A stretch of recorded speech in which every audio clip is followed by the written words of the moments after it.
Welcome to the Wisdom Lifestyle Money Show. I'm your host, Scott Dillingham. The goal of the show is to show you how you can grow personally, financially, have a larger net worth, and leverage your largest asset to help you develop the person you want to be.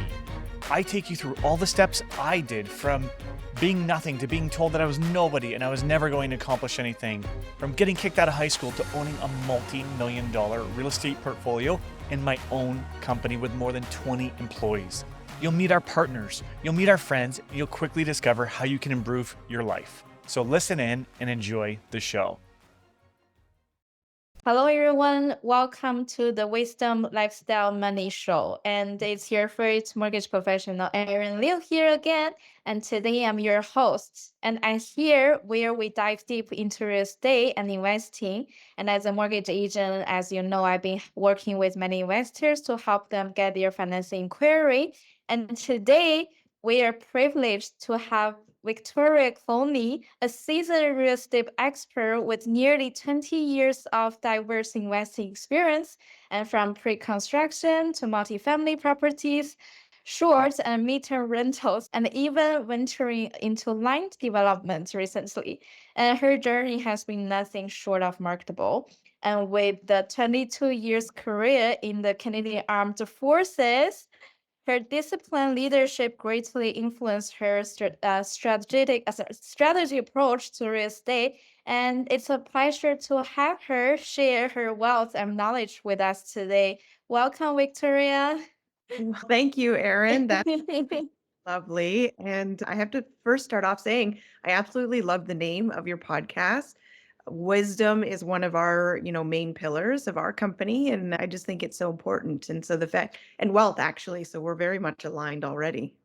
Awesome. Perfect. So, as Euro, I would like to know, could you share your journey in real estate investing, particular how your military background has influenced your approach to real estate investing? Because I don't have many friends that I know who are in the military. That's really cool for me. Yeah, it's a huge influence for me for how I got started investing. I always explain it was unintentional at the beginning. When I purchased my first property, I was about 19 years old. And so people can do the math if they heard the intro about almost 20 years experience. I Wow, was that's I impressive. was surrounded by, people that were quite a bit older than me. And so for me, it just was a natural thing to purchase a property right away. It happened to be pre-construction. And so as a 19-year-old, I'm going through picking out the flooring, picking out the cupboards, whatever the selection that the contractors were making available. Within a year, I watched the market. So I started to get a little bit savvy right away off the hop. I watched the market. I saw these properties starting to list for much higher than I purchased it for and decided to sell it. And so I sold it, made a profit, and then moved into another pre-construction, but it was an actual larger house. So I was working now with packages, and I'm just taking it a next level further.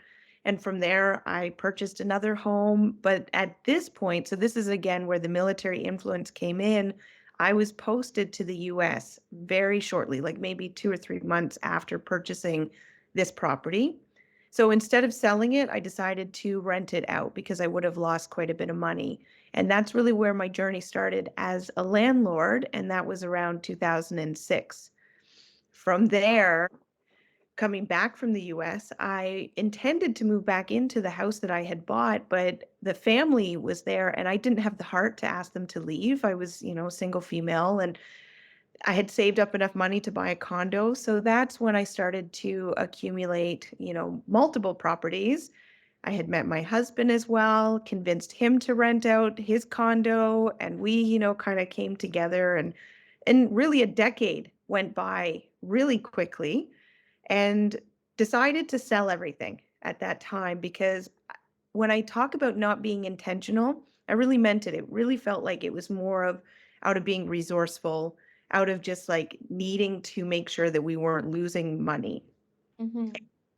I resented being a landlord. I didn't enjoy getting phone calls from tenants. I didn't know what I was doing. I wasn't invested in learning how to properly maintain a house or the rules.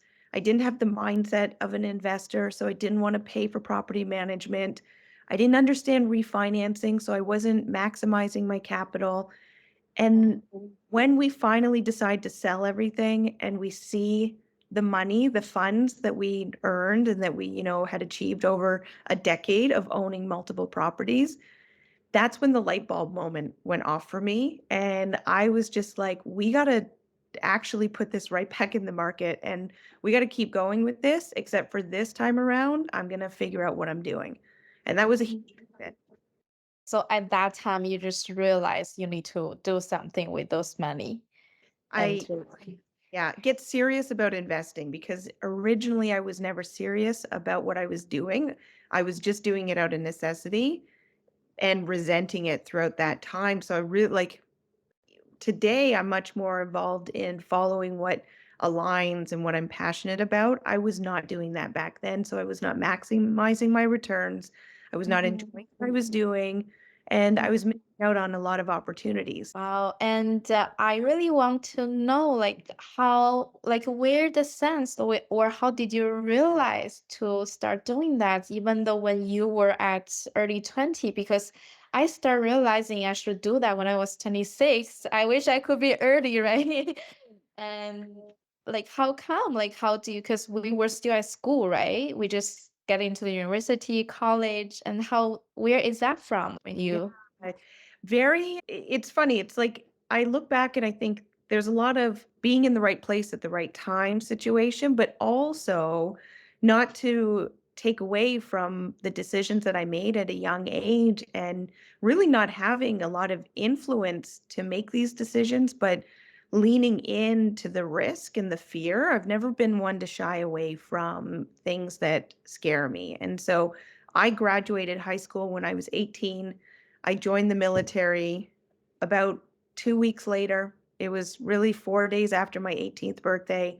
And then I was off to basic training and I was gone. And so it was just like one thing after another.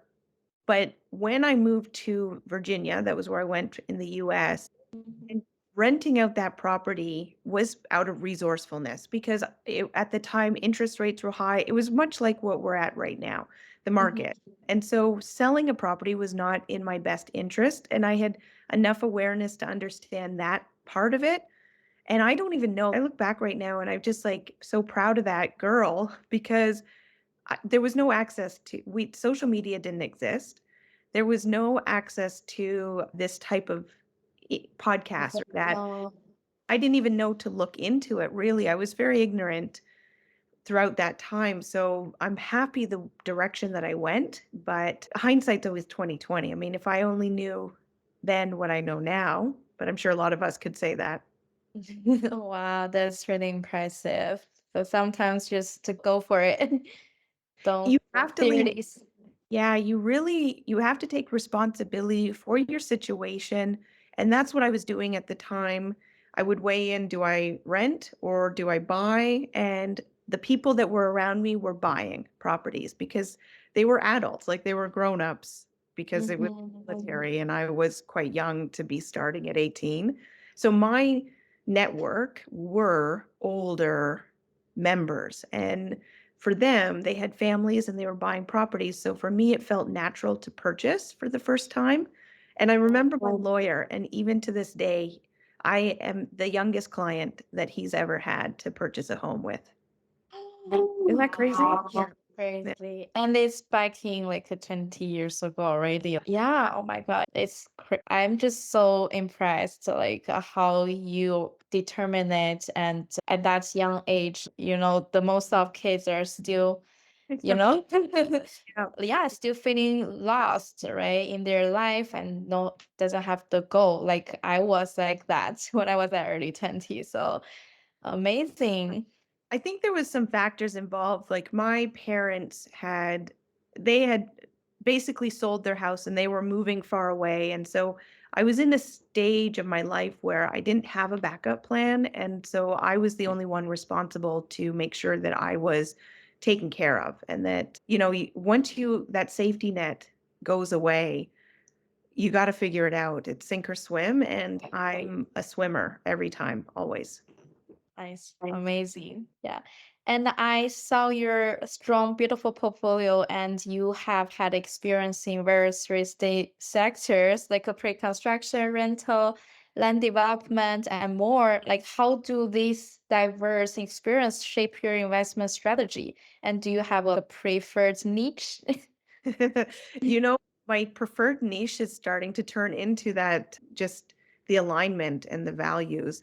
I don't recommend my strategy to most because it's a lot of different types of assets because right now even I have a waterfront motel and now I'm starting to develop tiny home communities. And so they are very diverse assets. I do being diverse. I like having that diversification with my portfolio, especially when the market goes up and down. It's you're not all your eggs are in one basket. But Yeah. this is my personality type. So my personality is where I enjoy the I've always been that way. So I like to build on the skills that I develop and then I take those skills and I transfer them into what I'm doing. And I feel very confident to do that. I often will tell, any of my students or anybody that I'm talking to that you should stay in a one particular asset class because you'll start to get very knowledgeable and experienced in that area. But for me, it allows me to have knowledge in all different areas and have good information and contacts all throughout. So I've been enjoying it. Great, that's so amazing. And because you mentioned you have such a training for your students, right? And I do see that you have a posting saying that, like action Mhm. is how you implement it. No matter how many classes you took or how many podcasts you listen, you have to action on that. That's the key of That success. you can't do anything without taking action, and it doesn't matter how much knowledge you have it if you're not ready or willing to take those steps forward. And it doesn't have to be massive action. I think that there's an unhealthy expectation that people have to be purchasing properties, every single year and growing really fast. Just need to take, us Step by forward step. just step by step and break it down. And it won't feel as overwhelming, but too many people focus on the end result rather than one step at a time. Right, exactly. I agree with you. And in your like extensive career, what were some significant challenge that you faced as a real estate investor, and what lessons you learned from them? Gosh, I mean, so a big challenge I faced when I was being posted from Nova Scotia to Ottawa, that was about 2.5 years ago. And that was a really big change in my life, because it was in the middle of COVID. And on my own personal side, my personal residence, my mortgage tripled because of the property I had in Nova Scotia compared to what was available here in Ottawa. And so I had to go into overdrive to make sure that I was getting enough cash flow, that I was supplementing my income enough to support and maintain the lifestyle that I was used to in Nova Scotia. I also had a glamping retreat in Nova Scotia. It was called Bunkies on the Lake. And that was a very difficult decision. We decided to sell it at the very last minute. We were on the fence the whole time. And ultimately, that was a decision that I had to make that was from my head and not my heart, because my heart loved these cottages, but my head had to take, full control and say it is not the right move to keep these. And now looking back 2 years later, I'm so grateful that we did that. It really helped us. We took those funds, of course, and we reinvested them somewhere else, and it's been great. I had to learn long distance investing. I had to start to just change my strategy quite a bit to start to invest here in the Ottawa market. Wow, that's really cool. And I do believe like sometimes it is hard or struggling to make decision in the changing environment, right? Or the market. And you do have to have the strong determination in your personality to be able to do that. Yeah. It's where I thrive. It's Is that any from your military experience?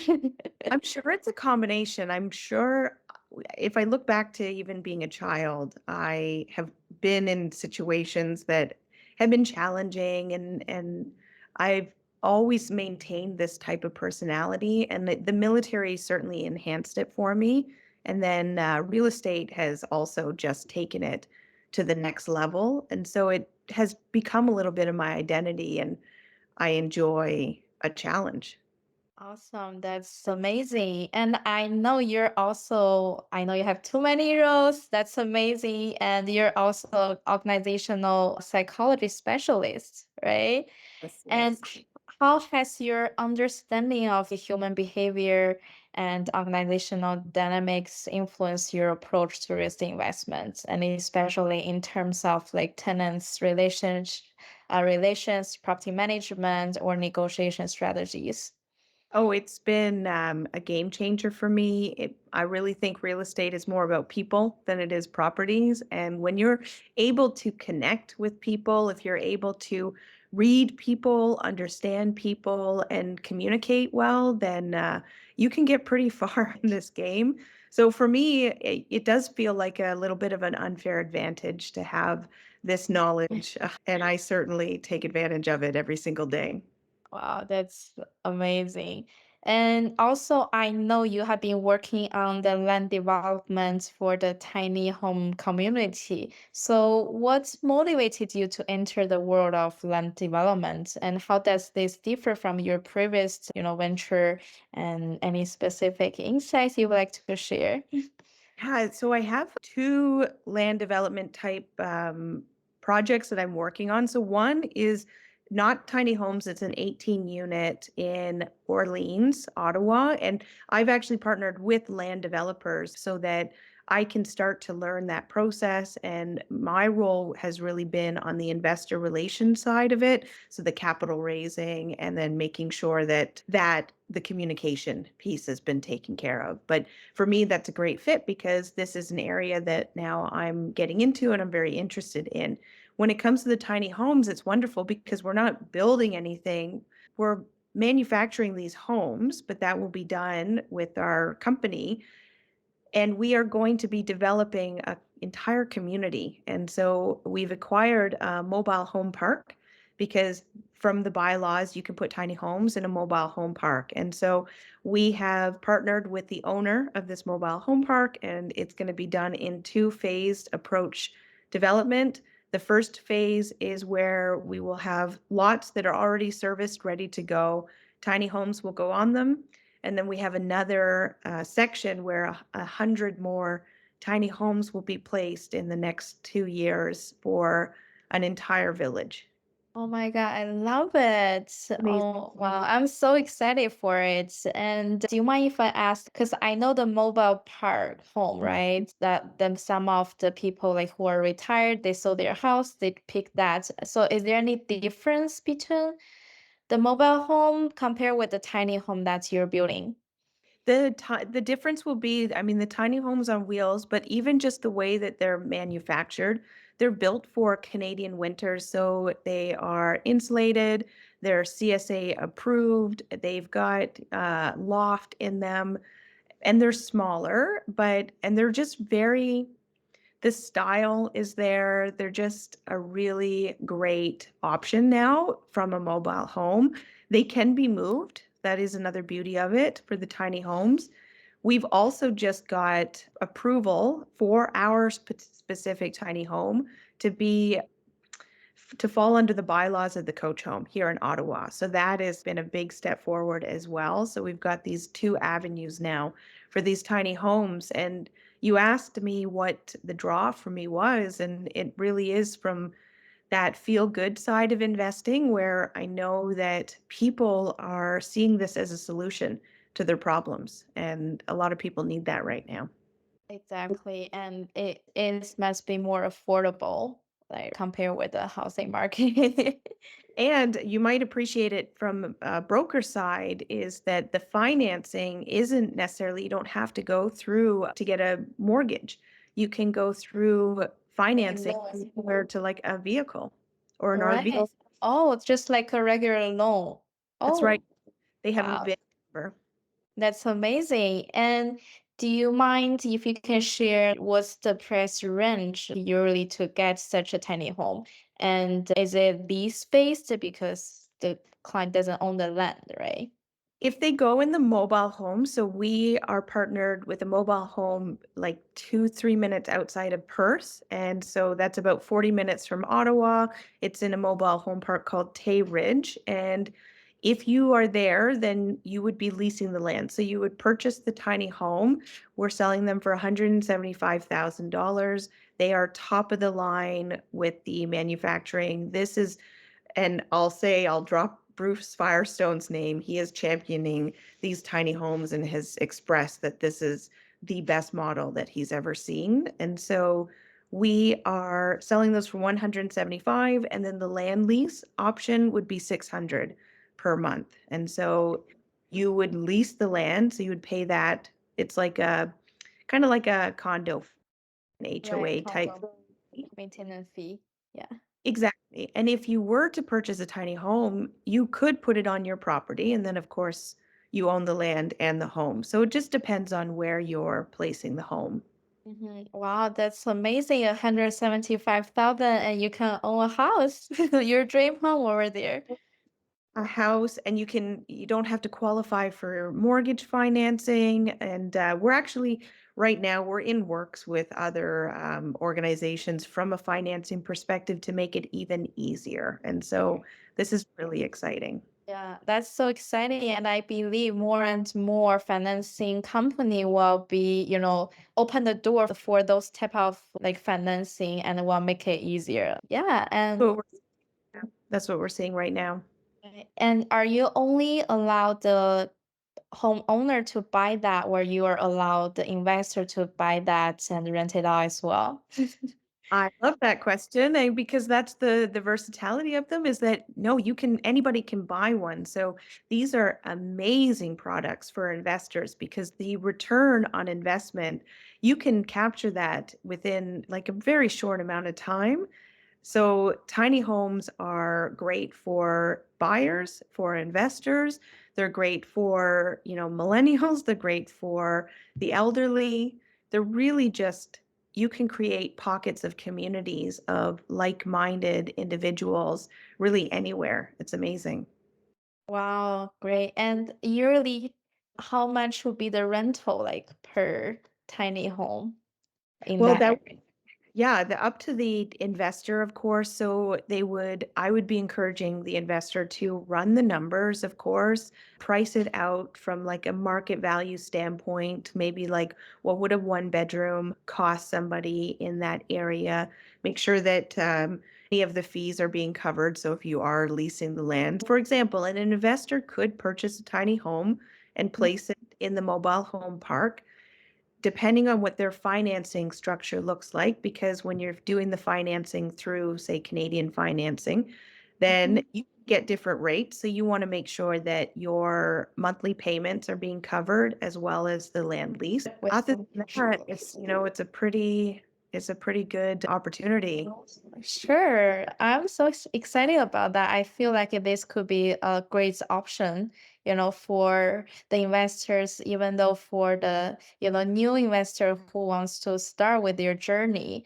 And for individuals looking to start their journey in real estate investing, like what advice would you offer based on your years of experience?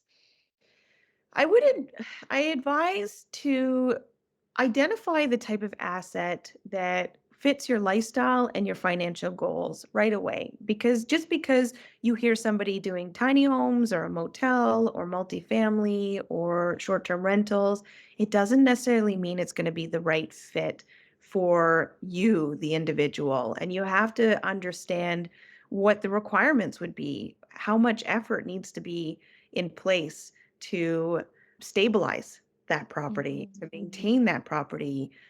And it's once you do a little bit of research, you can then start to develop that. Of course, working with a coach is going to get you from A to Z that much quicker. It's certainly not a requirement. I'm proof of that. I've been able to maneuver it while it took me a lot longer than had I had somebody that said, Victoria, do this and this, and I probably would have done that. But really honing in on the type of asset that you want, getting to know that very well in the market that is best suited for and you're comfortable with.